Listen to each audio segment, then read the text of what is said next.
এই যে দেখতে পাচ্ছেন আমাদের এক ভার্মি কম্পোস্টের চাষি আশরাফ ভাই, তিনি একজন ছোট উদ্যোক্তা। ভার্মি কম্পোস্ট করার তার আপ্রাণ চেষ্টা।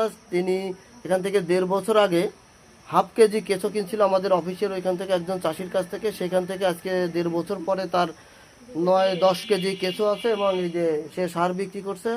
এই যে সার অলরেডি আপনার দেখেন আছে, এই যে এই প্রায় 200, 250, 300 কেজি সার আছে এবং সে প্রায় বিক্রি করে। আর এই যে দেখেন আপনার সব এই যে কলার পাতার নিচে, এটার নিচেও উনি সার এই যে গোবর দিয়ে রেখে রেখে দিচ্ছে কেঁচো ঢেকে। কলার পাতার ভিতরে আছে, এই যে দেখেন